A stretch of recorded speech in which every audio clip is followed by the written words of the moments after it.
el doctor Juan Alberto Galán Torres. Bueno, es una persona conocida de todos nosotros porque no es la primera vez que nos da una conferencia en la Real Academia. Es licenciado y doctor en veterinaria. Tiene 3 diplomaturas, una en sanidad por la Escuela Nacional de Sanidad y otras 2 en microbiología, inmunología, higiene y sanidad ambiental por el Ministerio de Defensa. Ha sido profesor de especialidades veterinarias, concretamente microbiología, higiene y sanidad ambiental, y ha impartido siempre la bacteriología y también es un experto en histopatología. Bueno, el último empleo que ha tenido ha sido como coronel veterinario en la Inspección General de Sanidad, donde ha sido subdirector del Boletín Informativo de Sanidad Militar y redactor jefe de la revista de Sanidad. Una persona que le ha gustado siempre escribir y bueno, de alguna manera pues ha hecho bastantes publicaciones. Los últimos destinos también han sido en el Centro Militar de Veterinaria, que ha tenido un papel importante ahora en el diagnóstico del COVID, sobre todo en temas de diagnóstico.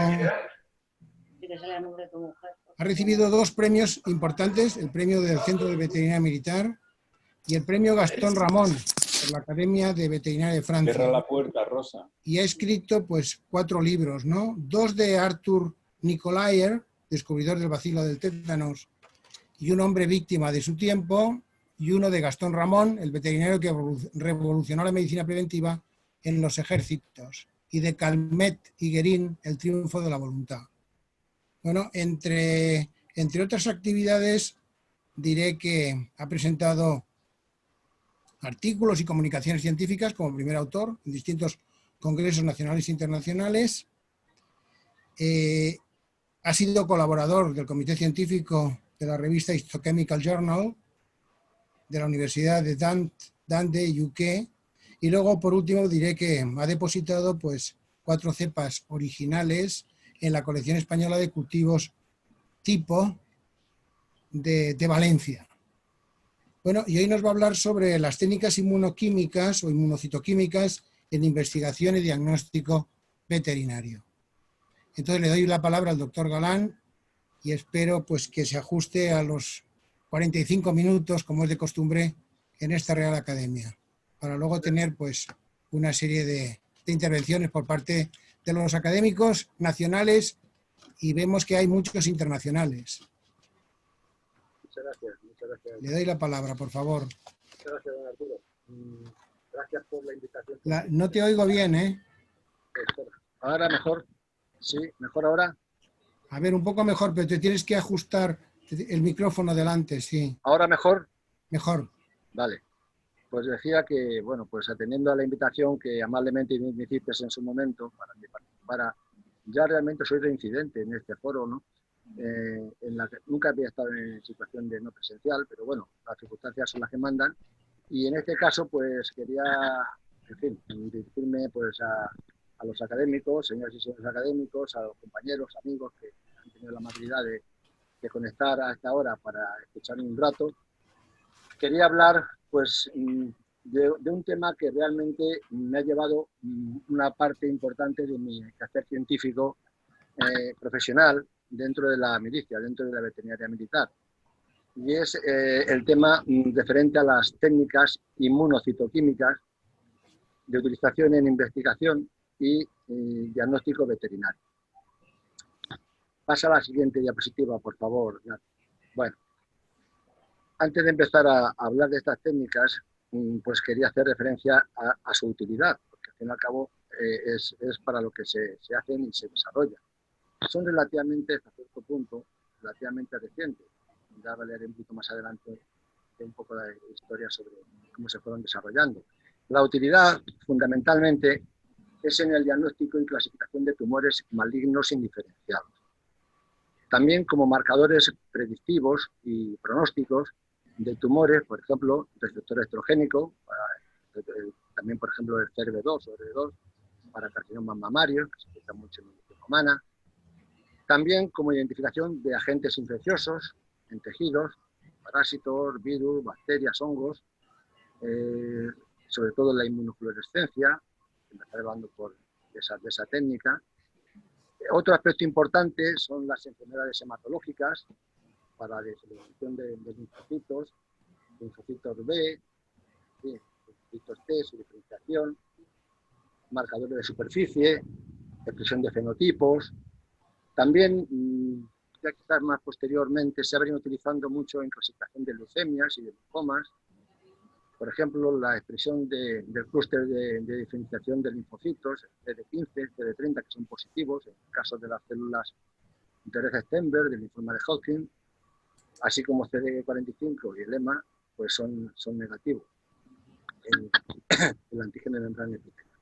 Y también, pues, para el pronóstico, más bien el pronóstico de determinación de tumores metastásicos y también marcar en algunos casos, cuando son muy indiferenciados, pues marcar su posible origen. Por favor, la siguiente.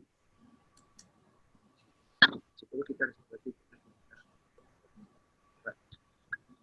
Voy a empezar hablando de las técnicas inmunohistoquímicas o citoquímicas, que también se refiere a la bibliografía científica de ambas maneras. Pues las técnicas para microscopía óptica. Pueden utilizar, en casos más sencillos, uno o dos anticuerpos. El segundo anticuerpo es llamado secundario o anticuerpo puente. Y en este caso la señal se produce mediante una enzima que actúa sobre un sustrato cromóforo y da un color. Puede variar según el sustrato que se utiliza, puede variar generalmente color rojo o un color en fin, marrón, más o menos. Y hay otra que utiliza dos anticuerpos, pero que es curioso. Yo trabajé durante un tiempo con esta técnica, luego me extenderé más en ella. Utiliza dos anticuerpos, pero no emplea la enzima que actúa sobre un sustrato cromóforo, es decir, no da color como tal, sino que emplea partículas de oro coloidal que se unen, van ligados a la inmunoglobulina, que se une al antígeno, y posteriormente se realiza un realzado con plata para que esa señal se haga visible a microscopía óptica. La siguiente, por favor. Voy a empezar ya cometiendo un poco las técnicas propiamente dichas con la fluorescencia. La técnica de inmunofluorescencia puede ser también, como la anterior, cuando era por sustancia cromógena, puede ser directa o primaria, por un único anticuerpo marcado, con una sustancia fluorescente, generalmente en la naranja de acridina o fluoresceína, utilizada. Y otra variante también que se emplea con bastante frecuencia es la inmunofluorescencia indirecta. En este caso utilizamos un segundo anticuerpo que se marca con un fluorocromo. En ocasiones se puede emplear más de uno. Hay técnicas de inmunofluorescencia muy bonitas, quedan preciosas, porque se pueden marcar 2 y 3 colores diferentes dentro de una misma preparación. Y se basa simplemente en un principio físico, que es que se emite una luz que al volver a un estado de excitación de la sustancia que se está iluminando, pues suelta un destello, y esa sustancia, o ese destello, mejor dicho, a través de unos filtros especiales de una determinada longitud de onda, 405 nanómetros debe ser la más empleada, pues da un color, una fluorescencia, la lámpara de nada. En ocasiones se realizan distintas diluciones del suero. Voy a hacer ahora una referencia concretamente a la técnica de inmunofluorescencia para Leishmania, y con eso creo que pues, más o menos pues, puede quedar un poco marcado cuál es el procedimiento. El montaje se hace con glicerina normalmente. Por favor, la siguiente. Bueno, aquí tenemos unas leishmanias fijadas sobre unos portas especiales, ya para que tienen unos pequeños pocillos. Nosotros manteníamos en el laboratorio, un cultivo, una cepa de Leishmania donovani, y los amastigotis y los promastigotis, bueno, pues en cultivo de agar sangre semisólido, lo manteníamos en estufa. La base de, digamos, el origen de esa cepa la manteníamos en congelación, en nitrógeno líquido, y cuando era necesario, pues se descongelaba, se incubaba o se inoculaba en un medio de agar suero, agar sangre mejor, agar sangre semisólido, y a partir de ahí pues hacían diluciones del suero del paciente, en este caso pues, del perro, que queríamos analizar la presencia de si tenía o no leishmanias, y se va depositando en los pocillos.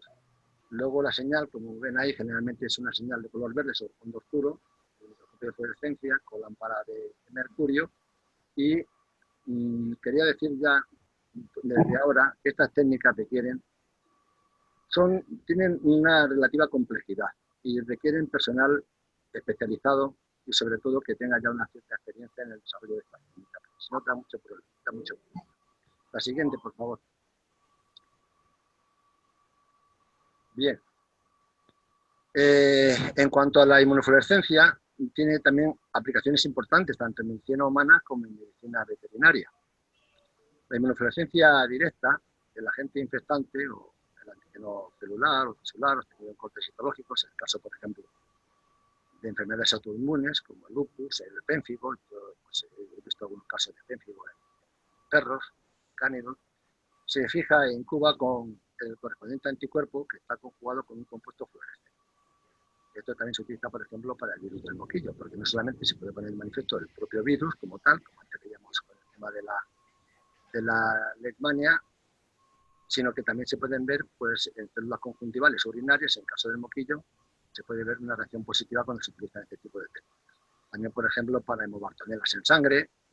Entonces se utiliza un anticuerpo dirigido contra una IgG humana, obtenida generalmente de un ratón, conejo o cabra, y luego también se emplea en determinados casos para la determinación de anticuerpos antinucleares, que también se utilizan mucho a partir de sangre. La inmunofluorescencia indirecta, se trata precisamente de detectar, es si el paciente tiene anticuerpos circulantes frente a un parásito, a una bacteria determinada, a un virus o a un proceso. Como decía antes, pues se realizan diferentes inhibiciones del suero, que se hacen unas cosas especiales, y el antígeno, la leishmania, permanece fijada, la fijábamos, es decir, depositamos las leishmanias sobre una gota de una emulsión del cultivo sobre el porta, ese pocillo que ya vienen preparados, unos portas oscuros, solamente deja pasar la luz que el microscopio de fluorescencia emite, y bueno, pues se puede observar, siempre con controles negativos y controles positivos, de una determinada longitud de onda, en este caso, si no recuerdo mal, eran 405 nanómetros, si hay señal, si efectivamente pues se observa la señal y se ha fijado el anticuerpo al antígeno y vemos la leishmania, la vemos de color verde, brillante, más o menos intenso. Siempre hay que poner un límite o un nivel, generalmente está en dilución 1,50, entre 1,50 y 1,100, para considerarlo dudoso o positivo. Realmente es lo que hacíamos en el laboratorio. La siguiente diapositiva, por favor. Pero que también existen variantes para la inmunofluorescencia indirecta, que son variantes que, desde el punto de vista, creo que tienen un gran interés. Es utilizar como sustrato tejido animal que contiene antígenos similares a los antígenos humanos, pero que se enfrentan a un suero de paciente, un suero de un paciente humano. Lo tenemos en estudio. Si se produce unión, es decir, si el suero que contiene anticuerpos se pone de manifiesto, con un segundo anticuerpo unido pues, dirigido contra esa IgG humana. Es decir, se pueden llegar a utilizar incluso tejidos animales para poner de manifiesto una enfermedad autoinmune. Y otra opción es utilizar como sustrato líneas celulares como la EP2, que de células epiteliales neoplásicas son mortales, y así puede detectarse también la presencia de anticuerpos en su núcleo.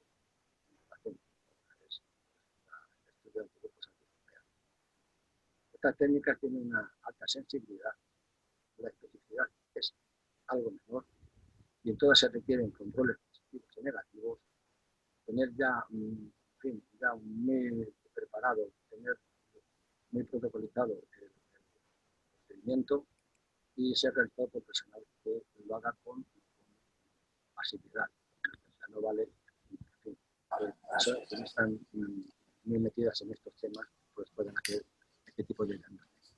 La siguiente, Nadia.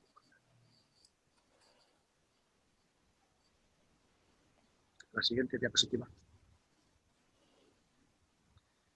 Bien, siguiendo con las técnicas inmunocitoquímicas, investigación y diagnóstico veterinario, nos encontramos con una técnica, para mí fue muy novedosa y en fin, muy clarificadora, y creo que, por otra parte, tampoco se realiza en muchos sitios, al menos, en fin, en algunas facultades.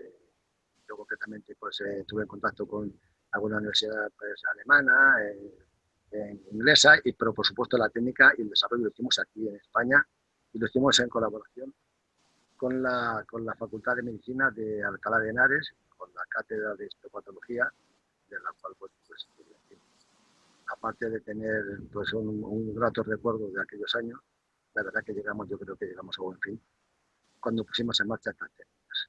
Estoy hablando de las técnicas inmunistoquímicas para microscopía electrónica.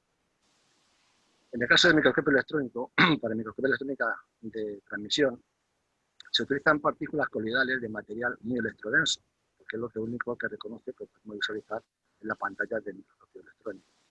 En este caso, son partículas de oro de 15 a 30 nanómetros que se unen al complejo antígeno-anticuerpo.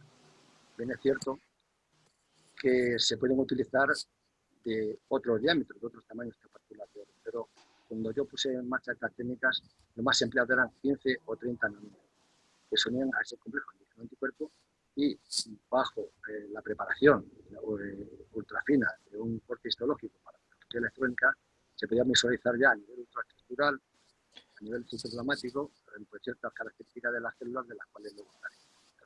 La siguiente, por favor. Aquí he intentado simplificar, poner un poco el esquema de un procedimiento de marcado de ectretabidina, diotina, peroxidasa. La ectretabidina es una proteína que tiene un gran interés porque se une con mucha facilidad, tiene mucha afinidad por la biotina. Se sintetiza a partir de Streptomyces abidini, y se ha utilizado mucho, se ha ido teniendo su uso en lugar de otras técnicas semejantes, pero en este caso empleando la ectretabidina. Tiene una capacidad de unión muy interesante, en condiciones, incluso condiciones extremas, que la hacen muy, muy útil en biología molecular, y se une en enlace covalente con la peroxidasa. La peroxidasa es una enzima que se utiliza en temas de inmunohistología, que se obtiene de la raíz del rábano, la peroxidasa. Entonces, como os he puesto ahí, bueno, pues tenemos el antígeno celular, el anticuerpo primario, que es uniría a este antígeno, sobre el cual luego se depositaría el secundario biotinilado con la biotina, y posteriormente la peroxidasa, que está unida tiene 4 uniones, que se une con la 4 puntos de unión. Por lo cual se produce una reacción. 3056. Se produce una reacción tipo arborescente que hace que la señal pues, se amplifique suficientemente y se vea pues, con el detalle necesario. Por favor, la siguiente. Bueno, aquí les he puesto simplemente un poco para visualizar un poquito lo que es una tinción, una inmunotinción. Dígame. Es que estoy oyendo un ruido de fondo, bueno, unas voces que me distraen un poquito. No sé, pero se agradecería bueno, le hablamos que se apagáramos el micrófono, porque me llega un sonido que no me acabo de... En fin, ahora un poquito mejor. Está silenciada la persona, sí que estaba. Como les decía, es una tinción, en este caso que les he puesto aquí a modo de ejemplo, una tinción de mucosa digestiva, protonal, en la cual se ve una tinción a la vimentina. La vimentina es pues, bueno, una proteína que nos marca tejido conectivo, tejido conjuntivo, etcétera, no células epiteliales, pero bueno, se utiliza pues también en algunos casos, en algunas preparaciones histológicas es conveniente utilizar vimentina. Aquí se lo he puesto un poco a modo de prueba. Las células epiteliales, tanto de las vellosidades como de las glándulas de la mucosa, pues no aparece, aparte, lógicamente, por la cantidad de gránulos que tienen de secreción, pero ninguna aparece teñida, aunque fueran células del sistema endocrino difuso, que luego hablaré. Vamos a continuar con con la siguiente diapositiva, porque creo que hay una que sí que esta es una inmunotinción para citoqueratina. Aquí, si observan un poquito, que se ha perdido algo de imagen, algunas células que aparecen aquí, estos acines glandulares, algunas células de forma piramidal, son células endocrinas del sistema APU, que luego hablaré un poco de él, y estas células epiteliales que ya están en el intestino, también son fuertemente positivas. Sin embargo, al contrario que en la imagen anterior, todo el tejido conectivo, todo el tejido conjuntivo, pues no se atenta. Aquí ven, por ejemplo, dos células, no sé si me verán que las estoy marcando, bueno, dos células que tienen la clásica forma pues, de piramidal, a veces de forma de botella, los núcleos desplazados hacia la base y se tiene con la citoqueratina. Citoqueratina, que depende del peso molecular, está más indicada para un tipo de tejido u otro. Por ejemplo, el caso de diagnóstico de utilización para el tema de estudios neoclásicos. Quería, por favor, la siguiente. Sí, la siguiente diapositiva, por favor. Bueno, pues como antes les comentaba, el tema del monouro coloidal plata, aquí voy a hacer un poquito de más, porque me resultó muy curioso esta forma de teñir, de inmunotinción. Realmente no se puede hablar sensu estricto de inmunotinción. Es un marcado, es propiamente un marcado con particular de oro. Entonces, en este caso, luego verán alguna diapositiva, sobre la sección donde se encuentra el antígeno, que queremos estudiar o poner de manifiesto, se enfrenta al anticuerpo primario, posteriormente, después de los lavados necesarios, se añade un anticuerpo secundario que está unido a una inmunoglobulina que lleva consigo partículas de oro. Ese oro que les hablaba antes, oro coloidal, entre 15 y 30 nanómetros, hoy día incluso se utilizan diámetros menores, hasta incluso 1 o 5 nanómetros se están utilizando, y eso hace a efectos de el efecto de una bola de nieve que posteriormente, al depositar unas soluciones de plata, que realmente no quiero, digamos, detallar las técnicas porque son un poco onerosas, complejas y pesadas, pero bueno, ya viene preparado comercialmente, son dos reactivos que se unen, se mezclan en el momento de utilización, de utilizarlos, y eso se añade sobre este complejo antígeno-anticuerpo y hace que esa partícula de oro empiece a envolverse con la plata, como si fuera una bola de nieve, se va agrandando, hasta el punto que se hace visible al microscopio óptico. Es casi, por favor, la siguiente diapositiva. Es casi como un revelado fotográfico. Yo desde el principio siempre le llamé así. Es como si estuviera viendo un revelado fotográfico. Te pones al microscopio óptico a 40 aumentos de objetivo, es decir, a gran aumento, y empiezas a ver poco a poco, con la propia calor que depende la luz del microscopio, se ve a modo de incubación. Entonces, con el tiempo, poco a poco, empieza a aparecer suavemente una señal que se va manifestando y va marcando, en este caso, las células que nos interesa poner de manifiesto. Hay que tener cuidado de no sobreteñir, en este caso, de no producir una sobremarcado, porque hay que detener la reacción inmediatamente antes de que se produzca mucho color de fondo, con lo cual, claro, pues dificultaría muchísimo el estudio posterior de la preparación. La tinción de contraste se realiza con hematoxilina y eosina, obviamente para que la hematoxilina tampoco interfiera y eosina pues para que dé un poco de aspecto general al tejido que estamos estudiando. Aquí se puede ver muy bien, creo que las células que queremos marcar, que son a lo largo de todo esto es tejido de pared intestinal, mucosa intestinal, y se ve las células marcadas. La siguiente diapositiva, por favor. Decía antes lo del ruido de fondo o exceso de marcado. Es muy difícil que la reacción se pare justo en el momento en el cual, porque claro, a gran momento estos ya son con un objetivo ya de inmersión, y aunque no es un aumento, pero es de inmersión el objetivo, y se ven ya pequeñas partículas que se han quedado ahí, probablemente de la propia secreción de la hormona, en este caso del sistema APU, que se dan hormonas, y se ve una pequeña distinción de fondo, pero marca muy bien el citoplasma de las células que se han tenido que han dado positivo.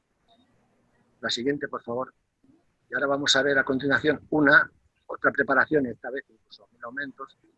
Es una inmunotensión con células G por el sistema de triptabilina, biotina, peroxidasa. Es estómago de perro a 1000 aumentos y generalmente nunca se utilizan estos aumentos, pero es para que vean bien el marcado, como ha quedado muy bien señalado, las células que son positivas, las células G que son positivas al patrón citoplasmático en este caso, que nos da la inmunotensión. La siguiente diapositiva, por favor. Bueno, pues queríamos entrar, para no alargarme demasiado, porque el tiempo corre, quería hablarles un poco de las aplicaciones de la inmunohistoquímica en el estudio histológico de neoplasia. Aquí ven un tumor mamario de una perra, de un grado importante, hay citosis, controles prominentes, etcétera, tosis abundante, marcada con las flechas, con las estrellas pues una diferenciación tubular, pequeña, discreta, en fin, es un aspecto claramente maligno de un tumor mamario.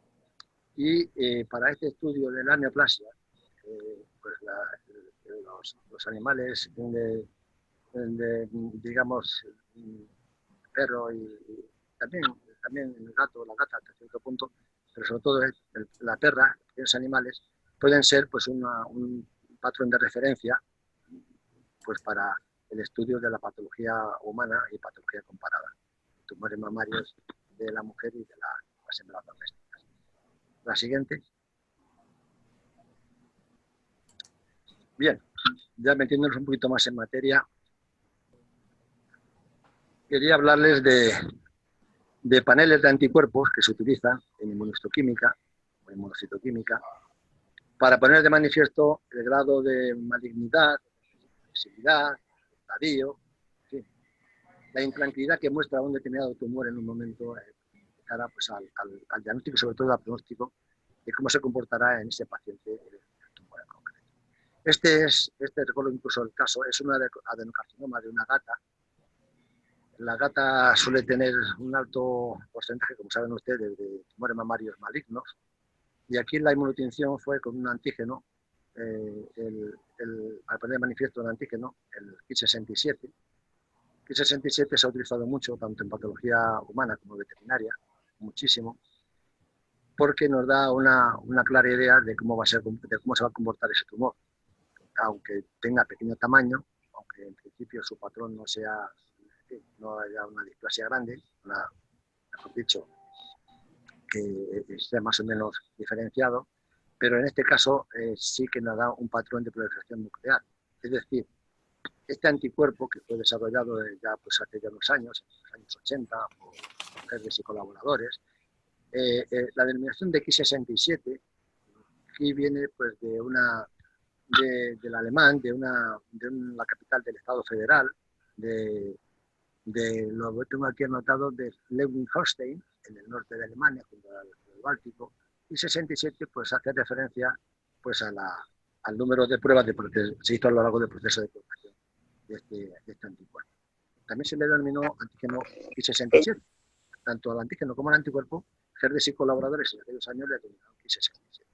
Bueno, este es un marcador de proliferación nuclear, es decir, del grado de intranquilidad que presentan los núcleos celulares. Su patrón es nuclear, como pueden ver ahí, y lo que hace es que da positividad en todos los estadios de la célula en cuanto a su ciclo de división, en los estadios, excepto en la fase S, bueno, en la fase de mitosis, por supuesto, en la G1, G2 del ciclo nuclear, da positivo previo a la mitosis, da positivo, tiene bastante afinidad por toda la actividad nuclear. Este antígeno se ha utilizado muchísimo, ya digo que en la G1S, en la fase M, G2, etcétera, se ha utilizado mucho para ver el comportamiento que este tumor puede tener en la zona. Yo lo he visto en preparaciones de medicina humana y he visto casos que pues, da una positividad superior al 80% de las células. Tiene patrón nuclear, patrón de extinción nuclear, pero ya se considera ya positividad ya importante a partir de un 20%. Esta es una proteína, este antígeno, que está situado en el brazo largo del cromosoma 10, la banda 25 del cromosoma 10, y ya digo que se utiliza con bastante profusión en el diagnóstico histopatológico. La siguiente diapositiva, Nati. Bueno, aquí les he puesto, no que os quisiera alargarme demasiado, les he puesto dos preparaciones que hice en su momento utilizando P53. La P53 es una proteína cuyo nombre, o cuya denominación, mejor dicho, quiere hacer referencia a su peso molecular, pero no es real, porque el peso molecular de la proteína es menor de 53 Dalton, es de 43. Lo que ocurre es que es una proteína pues, que viene, en fin, que va con gran cantidad de residuos de prolina, y hace que al migrar migra más lentamente de los geles de electroforesis y parece que tiene mayor peso molecular.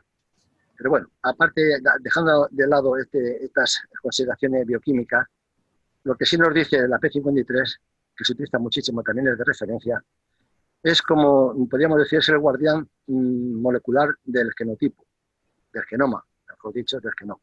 El guardián molecular del genoma.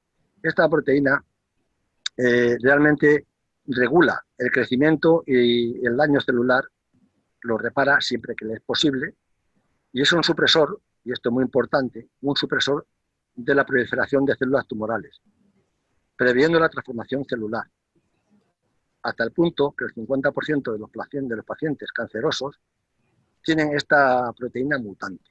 ¿Qué pasa si se tiene una proteína mutante? Aquí, por cierto, la tinción es patrón nuclear, a la derecha una célula muy inmunoteñida, un poquito más discreta, y abajo a la izquierda también da reactividad, pero en este caso en un tumor filoides, un tumor en el cual predomina el mesénquima, también es relativamente frecuente en perros, en la perra, y también la señal de marcaje. El patrón, como digo, es un patrón nuclear. El 50% de los pacientes cancerosos tienen este gen mutante, es decir, el gen que codifica la proteína P53 está mutado. Cuando este gen aparece tanto en la herencia, por parte del factor materno como del paterno, realmente hay una gran predisposición a aparecer algún tipo de neoplasia, algún tipo de tumor. Entonces, cuando se produce un error, de lo mucho que se produce en las células, P53 se encarga de repararlo siempre que le es posible, y cuando no, pues llegan a la apoptosis, produce la apoptosis. Pero en otros casos también lo que hacen es que actúan sobre proteínas dañadas y destruyen a unos mensajeros de transmembrana que son los llamados RAS. Estos son mensajeros de una familia de proteínas de bajo peso molecular, de unos 20 kilodalton, que se localizan ancladas en la cara interna de la membrana plasmática, aunque no son proteínas de transmembrana, pero intervienen de una manera bastante decisiva en la división celular, por lo que están relacionados con la diferenciación y con el cáncer. Esta proteína P53 es capaz de inhibirlos, pero cuando se producen proteínas anormales, en lugar de producir un tipo de proteína, se producen o dos, según los alelos de los cromosomas en la herencia, se producen docenas de proteínas. Estas proteínas ya son anormales y no cumplen la función para la que están diseñadas. Ni actúan, por este caso, con una serie de proteínas que son colaboradoras, que se producen actualmente más de 10, con lo cual ya no dejan a la célula, podemos decir que la dejan a su suerte. Entonces, en ese caso, pues se es muy candidato a padecer tumores, generalmente incluso tumores malignos. Bien, por favor, la siguiente diapositiva. Esta es una inmunotinción que hice para citoqueratina de un carcinoma escamoso de la lengua de un perro, me acuerdo del caso. Al final hubo que sacrificar al animal, de metástasis. Y bueno, ahí ven que las proteínas suelen ser de alto peso molecular, las citoqueratinas, del tejido epidermoide, de las células epidermoides, del tejido células escamosas, del tejido epitelial. Y bueno, la tinción de fondo pues se ha hecho un poquito con hematoxilina, pero bueno, ven que una inmunotinción bastante fuerte. Aquí el caso del patrón de la citoqueratina es el patrón de tinción, de inmunotinción, patrón citoplasmático. Hay proteínas de alto peso molecular y proteínas, bueno, exceso de proteínas de alto y bajo peso molecular. Las de alto peso molecular pues son aproximadamente están entre las 47, 48 y 67 kilodalton, y las de menor peso molecular pues están entre unos 6 a 16 tipos de estas células celulares que expresan citocratinas. También la pueden expresar las células mioepiteliales. Las citocratinas, como saben ustedes, actúan como verdadero esqueleto de la célula y mantienen pues un poco también incluso las organelas, que necesitamos las actividades. Vamos a continuar a la siguiente diapositiva con los receptores estrogénicos. Los receptores de estrógeno, bueno, pues aquí lo ven, este es un control positivo, que se utiliza siempre contra utilizar controles. Es un patrón de tinción nuclear, es un tumor, también un tumor mamario.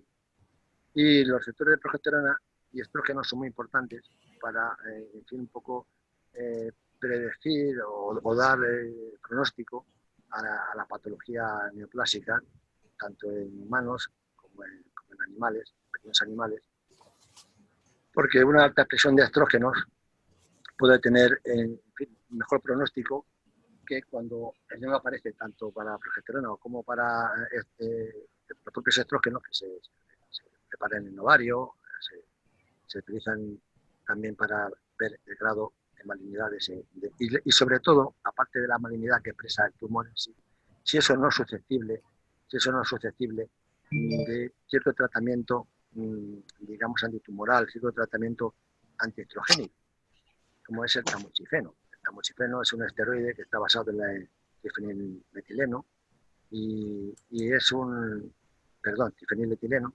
y bueno, pues hace que ese tumor se pueda tratar y generalmente eso tiene un mejor pronóstico.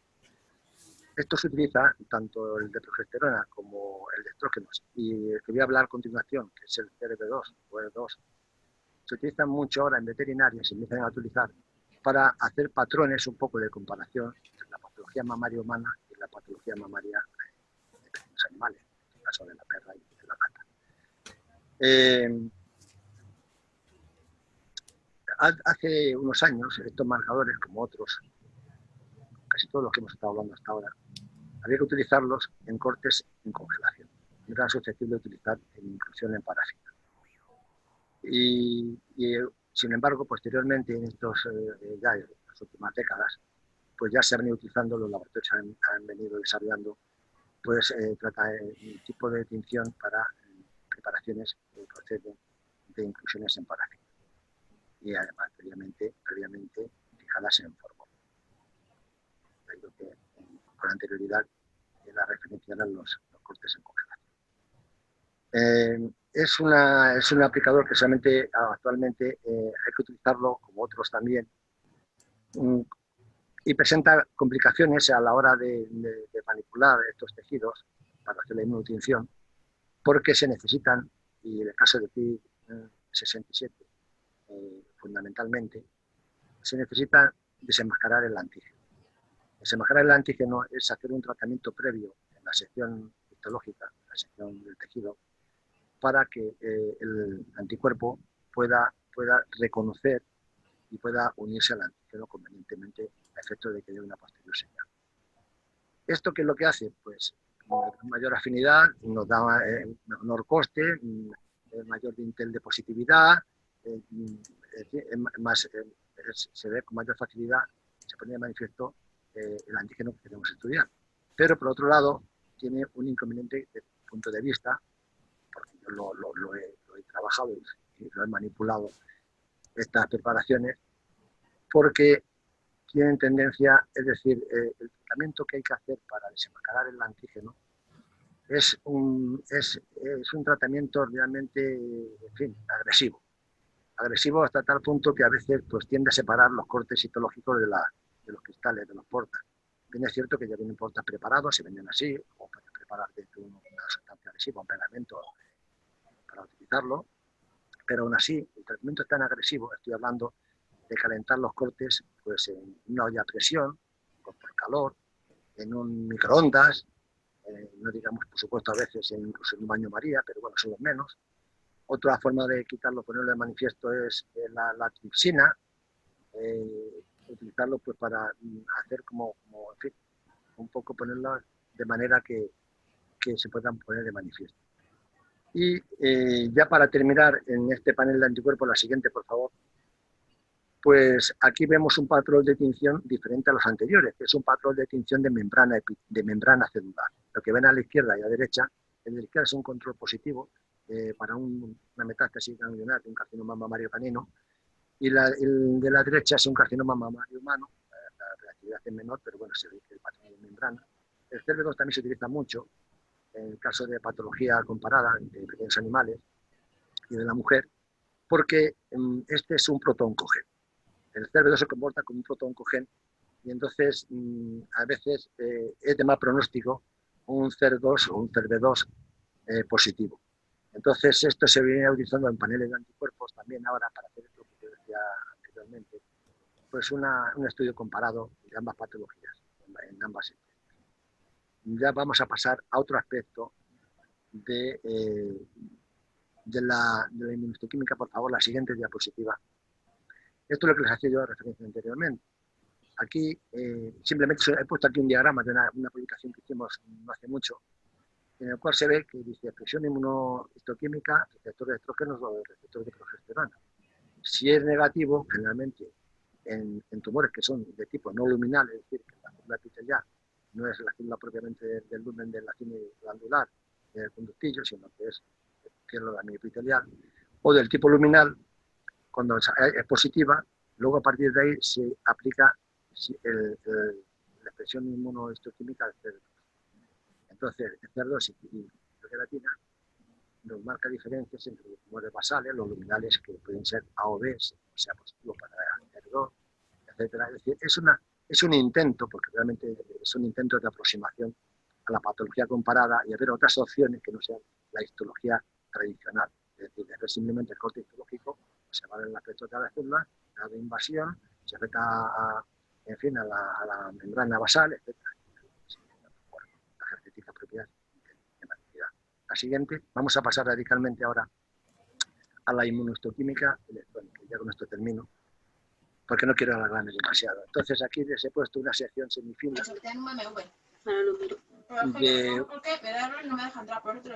de mucosa pilórica del perro, que está teñido con azul de toluidina. Es un corte semifino y está a unos 400 aumentos. Ven aquí pues, la inmunización, vamos, en este caso no, es la toluidina. Vemos aquí cómo se ve en las pequeñas acciones glandulares, la mucosa estómago del perro, la digestiva, unas células que se destacan de las demás, las células que tienen sus famosos granulitos de secreción típicos de la mucosa para protegerlo de los ácidos estomacales. Entonces, esto generalmente se hace previamente siempre a un estudio posterior con microscopía electrónica. La siguiente, por favor.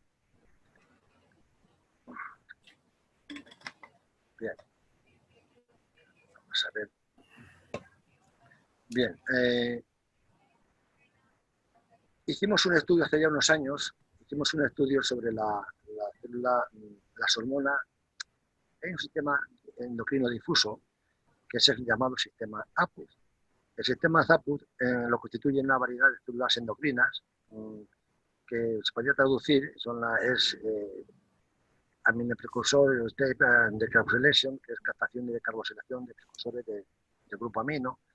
Son el sistema endocrino difuso, que sobre todo aparece mucho a lo largo del tubo digestivo, y es un sistema endocrino que, aunque no todos sus componentes actúan como hormonas circulantes clásicas, en el instante en que se produce su secreción y es liberada localmente, actúan sobre los tejidos adyacentes. En este caso, son células productoras de gastrina, la célula G del perro, que actúa localmente sobre la secreción del ácido gástrico. De hecho, la gastrina se considera, fue sintetizada en el año 64, del pasado siglo, si no recuerdo mal, y se considera pues la mayor estimulante de la secreción ácida del estómago. A su vez, es estimulada por otros comportamientos, por otras acciones, tanto físicas como químicas, como nerviosas, pero que a su vez lo que induce es la secreción activa del electrón.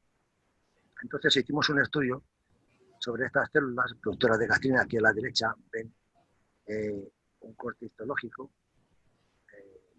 de microscopía electrónica, en el cual ven, es que no ven la imagen completa, pero bueno, veo aquí, se ven aquí dos células endocrinas con sus granos de secreción bastante electrodensos en la parte basal. Aquí, lógicamente, también se aprecia la membrana basal. Esta es una célula mioepitelial que ayuda en la contracción, característica también de la contracción para el caso de la secretoplasia, la glándula mamaria. Aquí abajo, no lo aprecio bien porque no veo toda la pantalla, está un corte de un pequeño paquete nervioso. Aquí todo lo demás es colágeno. En fin, entonces esto es una aproximación. Estos son células mucosas, mucocitos. Aquí abajo son los núcleos de estos mucocitos que están desplazados hacia la base de la célula. Y es lo que vemos en la parte izquierda, pero aumentado pues unas cuantas miles de veces. Entonces esto es amilopatía óptica, tenido por miocina peroxidasa, y aquí es un corte histológico para inmunotinción. Vamos a continuar ahora para ver la inmunotinción. La siguiente, por favor. Bueno, aquí les he puesto simplemente una célula no G. ¿Por qué no es G? Pues porque ya le han asociado a la otra y las han diferenciado. Los órganos de secreción son muy electrodensos, abajo. El retículo endoplásmico, todo ese como se manifiesta, ribosomas, mitocondrias, etc. Un núcleo de un mucocito. La siguiente, por favor. Y bueno, esto ya es una inmunotinción para gastrina, un anticuerpo policlonal obtenido en un conejo blanco de Nueva Zelanda. Realmente se obtienen los policlonales, se unen varios epítopos al antígeno, el anticuerpo. Son menos específicos, pero dan buenos resultados también. Nosotros lo utilizamos y la verdad es que nos dio muy buenos resultados. Aquí en este caso podemos ver una célula G característica, el núcleo prácticamente negativo, pero ven que las partículas de oro en este caso de 15 nanómetros se depositan en determinados sitios, en las zonas más electrodensas, que son los granulos de secreción, y otros que son más electrolúcidos, mucho más claritos, donde parece que se disponen de manera periférica esas partículas de oro. La siguiente, por favor. A la derecha les he puesto una célula G del esfínter pilórico del perro. La verdad que tiene una inmunotinción de verdad creo que muy aceptable, porque dio muy poco ruido de fondo. Ven que prácticamente nunca queda teñido. Esta imagen de la derecha son unos 23.000 aumentos. Y sin embargo se observan los electrodensos, o los más claritos. Ya les comentaré ahora un poco a qué se puede deber esto, que quedan perfectamente marcados de mismo marcaje por las partículas de oro. Y abajo, pues una célula, esta de arriba está fijada. Esto es importante porque hicimos la fijación a distintos pH. Y en el caso de arriba, a pH 5, los núcleos, los granos son bastante electrodensos en general. Sin embargo, y se mantiene muy agrupados el inmunomarcado de la gastrina, y abajo el citoplasma de la célula la fijación a un pH 7. Aquí, sin embargo, ya se ven más zonas electrolúcidas, los granulos ya son más periféricos, marco con flechas gruesas. Aquí está más fina, bueno, no sé si lo aprecian, con 4 flechitas más finas, periféricos, se acumulan como en el exterior de lo que era, en la periferia, de lo que era el gránulo de secreción. La siguiente, por favor. Ya estoy terminando. Bien, como les decía, pudimos observar que el pH de fijación incluye la densidad electrónica de los gránulos. ¿A qué se puede deber? Pues nosotros aventuramos la hipótesis de que este fenómeno podría estar relacionado con diferencias en el grado de pérdida del contenido de los gránulos en el citoplasma y con la acidez de la sustancia intragranular durante la fijación. Tras diversas pruebas nos quedó confirmado que después de la fijación a pH ácido, muchos gránulos plasmáticos son electrodensos, como les he enseñado antes, e inmunopositivos a gastrina. Sin embargo, a pH de fijación neutro, aparecen muchos de ellos con escaso contenido, encontrándose la reacción positiva, sobre todo, más difundida, más difusa a lo largo, a lo ancho del citoplasma celular. La siguiente. Y esto nos sugirió la hipótesis de que la gastrina no es secretada por exocitosis con fusión total, sino que puede ser liberada mediante difusión directa o a través de la formación de un poro transitorio en la membrana citoplasmática. Y sería una de las conclusiones que presentamos en el Congreso de Microscopía y Microanálisis que se celebró en Kansas City, en Missouri, Estados Unidos, en 1995. La siguiente, por favor. Ya termino con esto, termino simplemente un poco de recordatorio, lo que pusimos, que desde pH 4 y pH 7 se producía una variación en la constitución, en el aspecto, de la difusión, del marcado de los gránulos de gastrina en las células que tenemos en el tejido. Y con esto, pues, señor presidente, doy por finalizada mi presentación. Si hay preguntas, estoy a disposición. Gracias. Muy bien, doctor Juan Alberto Galán. Ha sido una presentación muy interesante y a continuación vamos a abrir el turno de intervenciones por parte de los presentes. ¿Quién quiere intervenir?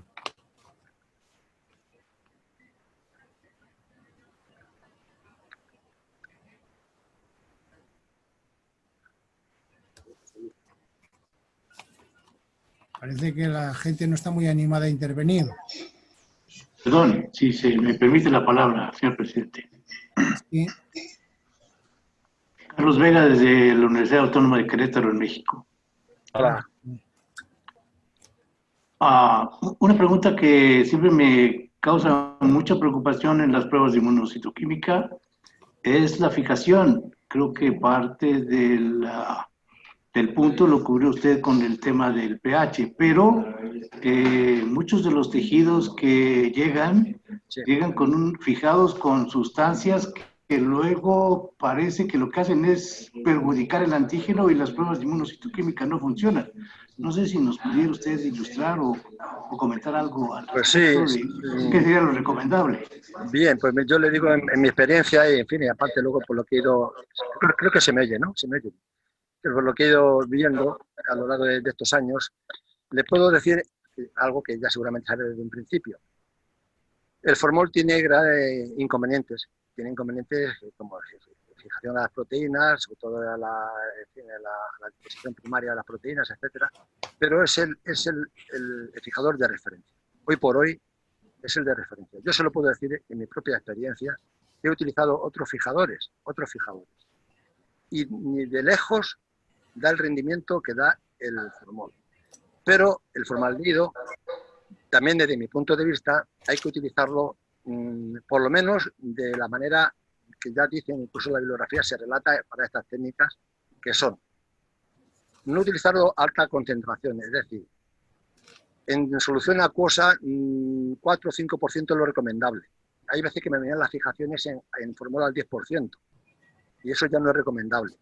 Es mejor piezas pequeñas para que la fijación sea más rápida y la destrucción del tejido antes de la fijación pues no se produzca. Entonces es mejor utilizar piezas pequeñas, de volumen pequeño, y una fijación lo más corta posible en el tiempo.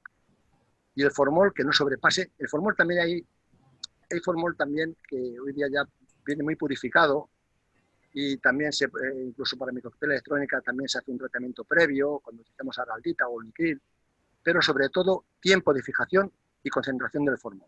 Porque en mi experiencia, hablo por mi experiencia, no hay mejor fijador hoy por hoy, ya digo, he utilizado otro que el formol. No sé si le he contestado algo, pero en fin, solamente le puedo decir esto. Sí, yo pensaba precisamente en soluciones de formol mucho más diluidas que la común de 10%. Gracias, muy amable. Nada, muchas gracias. Sí. Juan Alberto. Hombre, querido amigo, compañero. Ya sabes lo que te voy a preguntar yo de mi tema, ¿no? Dime. Me gustaría saber, en todo lo que has revisado, bueno, primero felicitarte porque has hecho una exposición de un tema extremadamente complejo y amplio, pues has resumido unas pinceladas, nos has introducido a los que éramos legos en la histoquímica. Pero ahora yo te quiero preguntar sobre un poquitín cómo están evolucionando las cosas con la genética molecular. ¿Has visto algo de identificación de antígenos que se confirme a lo mejor una identificación de antígenos también por una identificación de RNA mensajero, a lo mejor ese tipo de células de ese mismo antígeno que sirva para hacer como una prueba de confirmación o algo así, se me ocurre? No sé si he entendido, José Luis, he entendido bien tu pregunta. No estoy muy seguro de haber entendido bien. Mira, la producción de antígenos la hacen una serie de células y presentan antígenos específicos, como los cancerígenos y tal. Eso detrás tiene que haber una producción de RNA mensajero también en las mismas células que los producen. ¿Sabes si se está utilizando algo de genética molecular para confirmar pruebas de histoquímica? No lo sé con seguridad. Lo que sí te puedo decir es que con mucha profusión y desde hace ya muchos años, porque estas técnicas conocieron su desarrollo a lo largo de los 70. Se empezaron a poner en marcha en algunos laboratorios en los 80 y ya empezaron a tener, ya de los 80-90, empezaron ya a utilizarse de una manera más general. Los clústeres de linfocitos, tanto para el linfocito B como el linfocito T, como decía antes, hacía referencia a estas células especiales que se ven de diagnóstico para el linfoma de Hodgkin. Estos clústeres de linfocitos llegan al punto de poder, a lo largo, por eso se llaman clústeres, y hay tantísimos antígenos y tantísimos anticuerpos frente a esos antígenos. Sí. A lo largo de todo el proceso de maduración del linfocito, desde que es una célula prácticamente indiferenciada, hasta que es una célula mostradora de antígeno, hasta que se convierte en célula plasmática, y hasta que pasa por todos sus estadios, desde jovencito a adulto, son capaces de diferenciarlo, hasta el extremo de que en leucemias y en tumores, en tumores sólidos y en leucemias, se utiliza mucho, de una manera muy habitual, ya a este nivel. Es decir, para diferenciar propiamente la célula a lo largo de su estadio de desarrollo. Por lo cual entiendo que, claro, también está relacionado con la evolución propia de las proteínas y del ADN o del ADN mensajero, el ADN mensajero que tiene el propio linfocito, ¿no? Ahora, ya concretamente a ese nivel no te podría decir nada más. Bueno, enhorabuena de todas formas por la charla. ¿Alguien más quiere intervenir? Sí, yo tengo una pregunta. Sí. Sí. Bueno, tengo dos, en realidad. La primera es, por curiosidad, en relación a la gastrina humana y canina, tengo entendido que difieren solamente en 2 aminoácidos y querría saber si las células productoras de gastrina tienen la misma localización en ambas especies. Pues te agradezco tu pregunta, porque eso me lleva a completar algo que no he dicho en la exposición, porque estoy pendiente del reloj y a veces pues el tiempo tampoco quiero alargarme demasiado. Efectivamente, la gastrina humana y la gastrina del perro, en este caso, se diferencian únicamente, eso dicen los bioquímicos, en 2 aminoácidos, de los 17 que tiene la gastrina normal, porque hay una que se llama bigastrina, gastrina grande, que llega a tener 34, según dicen los bioquímicos, incluso algunas incluso más grandes. Efectivamente se diferencian hasta el punto que se puede utilizar perfectamente una extinción con un anticuerpo, en fin, en este caso, se puede utilizar perfectamente para veterinaria, pues anticuerpos policlonales para gastrina sin ningún problema, y se ve perfecto. Hicimos muchísimas preparaciones. Efectivamente, es así, y eso nos lleva a poder trabajar sin mayores inconvenientes en el caso concreto de la gastrina. No ocurre igual con otros antígenos. Y lo que me pregunta referente a la localización de las células G en ambas especies, en mi experiencia puedo decir lo siguiente. En humanas he sabido, y seguro que me están escuchando algunos médicos, la gastrina se segrega, o se secreta, o se libera, en el antro pilórico fundamentalmente, en el antro pilórico del estómago, pero también en el primer tramo de duodeno. Incluso hay quien dice que en el primer tercio, bueno, primer tramo de duodeno. Y también en menor cantidad en páncreas. en el páncreas. Si hago memoria, en las células no B de los islotes pancreáticos, también en ciertos casos, en humanas. Sin embargo, en el perro concretamente, únicamente se libera o se produce gastrina en el antro pilórico. Pasado el esfínter, en el primer tramo de 1 centímetro 15-20 milímetros, todavía podemos observar algunas células productoras de gastrina, que tienen inmunoreactividad a gastrina. A partir de ahí ya no se observan más, a lo largo de todo el tramo del aparato digestivo. Y en páncreas siempre será negativo. Eso no quita para que se produzcan gastrinomas, tanto en la especie humana como en la especie canina. Ya saben que son tumores secretores de gastrina que disparan tanto la acidez del estómago, que producen pues, engrosamiento de la mucosa, hemorragias, etcétera, trastornos correspondientes a esos tumores. No sé, creo que he contestado, me parece, a tu pregunta. Sí. No, muchas gracias. Y tenía también otra pregunta. En relación a desenmascarar el antígeno, que me ha resultado muy interesante, quería saber en qué situaciones es necesario utilizar este procedimiento, dado que has dicho que en general suele ser una técnica muy agresiva. Quería saber exactamente en qué situaciones lo utilizas. Sí, pues te comento. El desenmascarar el antígeno, y es que tengo aquí, porque tenía aquí unas anotaciones que quería darte con más detalle, pero bueno, ya lo he encontrado aquí. En cuanto a desenmascarar el antígeno, ¿por qué hay que desenmascarar el antígeno? Porque el formol, que antes decíamos que era tan positivo a efectos, digamos, de utilización de manera rutinaria en histología, en histopatología, sin embargo, tiene una gran capacidad para unirse y formar complejos con reacciones con proteínas del tejido, que estamos estudiando, del tejido.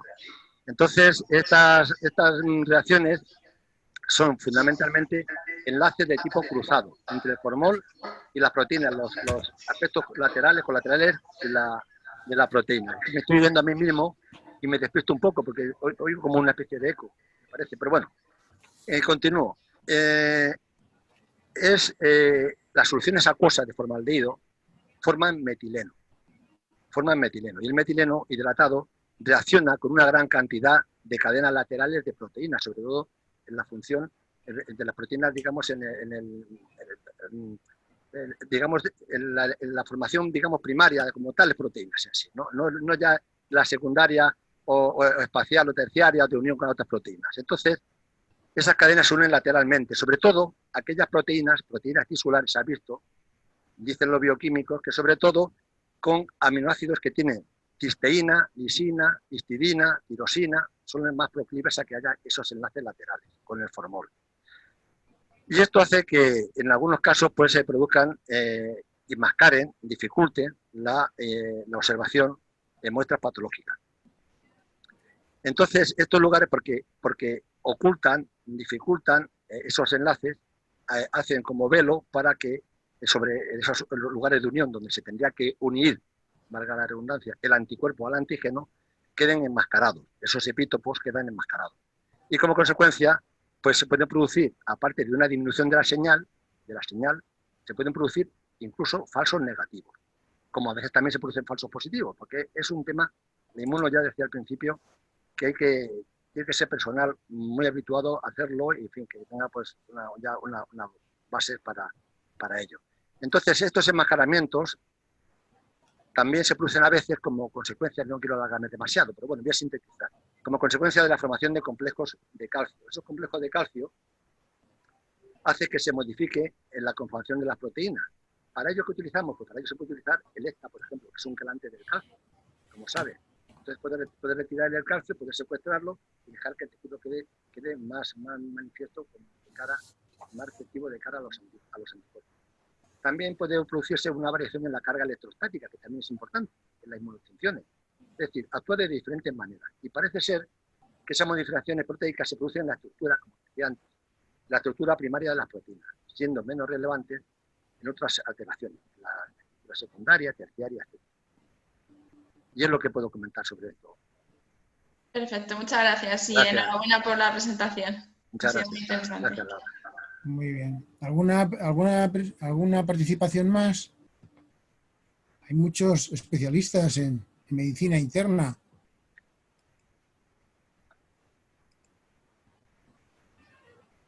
No me he pasado de tiempo, presidente. Me he mantenido, creo que Ya lo sé, sí, 10 razonablemente minutitos, posible. 10 minutitos más, pero está muy bien.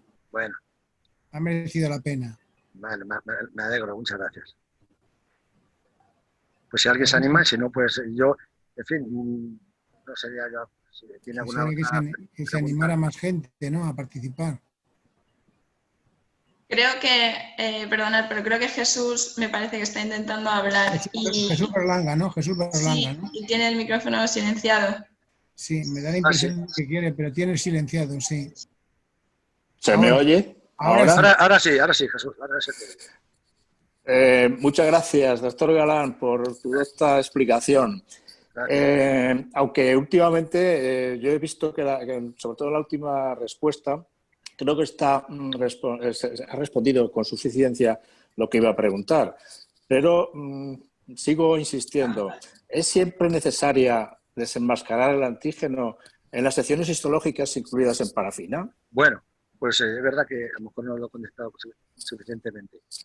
No es realmente, no se puede generalizar. No es necesario para todo. Por ejemplo, para la citoqueratina, en mi experiencia, no lo he necesitado nunca. Para la vimentina, tampoco. Para otras reacciones inmunohistoquímicas, pues bueno, en ocasiones lo he utilizado, otras veces no, pero tampoco he notado diferencias importantes.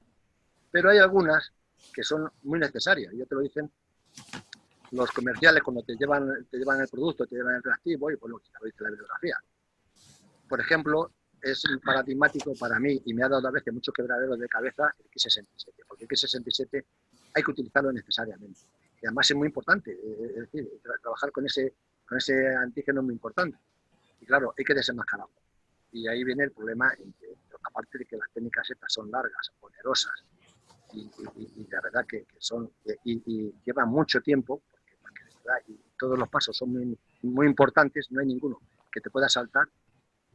El hecho de utilizarlos, cuando se utiliza, desde mi punto de vista, claro, no hay otra opción, porque si utilizas una trisina, utilizas una digestión previa, pues también tiene tendencia a despegarse de los portas. Pero es que cuando lo metes en un microondas, o lo metes en una olla express, es que hay que sujetarlo muchas veces con tornillos porque se separa. Por lo cual, yo lo que sí he intentado siempre utilizar a nivel veterinario, en la medida de lo posible, aquellos que no me eran estrictamente necesarios para evitar eso, precisamente. Para utilizar, como me preguntaba, algunos que no son necesarios, utilizar proceder a desenmascarar el antígeno. Pues nada, muchas gracias. Gracias, Ahora sí queda claro. Chao. Gracias. Gracias. Muy bien, pues ¿alguna intervención más? No tendremos que clausurar la reunión. Pues, muy bien. Pues muchísimas gracias, doctor Galán. Creo que ha sido una magnífica conferencia. Muchas gracias, presidente. Se ha ratificado precisamente por las felicitaciones que he recibido a través del chat. Y bueno, decir que me ha gustado mucho la estructura de la conferencia, sobre todo hablando de la utilidad de las técnicas inmunocitoquímicas. Muy bien, de una forma muy clara. Y luego también pues hablar un poco de las aplicaciones, ¿no? Sobre todo en veterinaria pues tiene mucha importancia el tumor mamario, ¿no? Y en concreto pues el adenocarcinoma de mama, ¿no? Así es, don Arturo. Me ha gustado mucho la focalización en la proteína P53 y los genes que la codifican, y luego yo creo que tiene mucha importancia pues el RAF, ¿no? En la diferenciación celular. Efectivamente. Y bueno, yo decir quizás que es muy importante, quizás que no se ha hablado mucho, es que hoy día pues las técnicas tienen que ser fiables, tienen que ser rápidas, tienen que ser económicas y luego tienen que estar validadas, ¿no? Yo no sé si la validación de las técnicas analíticas es algo que está generalizado. Pues me alegro, presidente, doctor Anadón, que me hagas esa pregunta. Porque hoy por el que yo sepa no están validadas. Es decir, la única forma de validarlas es hacerlas de una forma cuantitativa. Es decir, que haya un aparato por medio que se pueda cualificar, se pueda calibrar, la pueda detectar y la pueda cuantificar. Por ejemplo, con un contador celular, pues, de un centelleo, de lo que sea. Pero cuando es el ojo humano el que al final tiene que mirar el microscopio y tiene que decirlo, yo ya he comentado esto en varias ocasiones con compañeros y con personas que se dedican a este tema y con comerciales, etcétera. Es difícil desde mi punto de vista hacerlo de esa manera. Al final es el ojo humano, es la experiencia y es la preparación de quien lo mira, quien tiene la última palabra. Y es muy difícil llevarlo a ese extremo, como cuando es un tema microbiológico que dice, bueno, estas técnicas están ya perfectamente, pues, se han dado las bendiciones y están reconocidas y bueno, pues se hacen así con arreglo ese procedimiento y te hacen unas auditorías anuales a ver cómo tú sigues detectando, sigues viendo legionela en una muestra de agua, por ejemplo. Pero en el caso de la histología, y afortunadamente para los científicos yo creo que mejor que siga como está. Es mi opinión, a lo mejor me he pasado un poco en consideración, perdóname estos comentarios así un poco de última hora.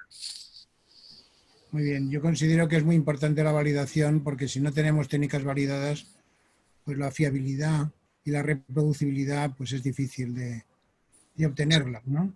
Claro, pero por eso en histología, en el inmuno, pues se hacen controles positivos, controles negativos, se hace un protocolo, generalmente la persona que lo hace está habituada a esa técnica, está habituada a hacerla, tiene diferencia con otras personas que la están haciendo a su vez, hay intercambios entre unos y otros, pero hasta el punto de sufrir una auditoría, de marcarla y escribirla y decir tiene que ser pues, entre 5 y 15, o pues tú era esto, o cómo contabilizas pues, un antígeno, por ejemplo, un detector de estrógeno, o una detector de membrana.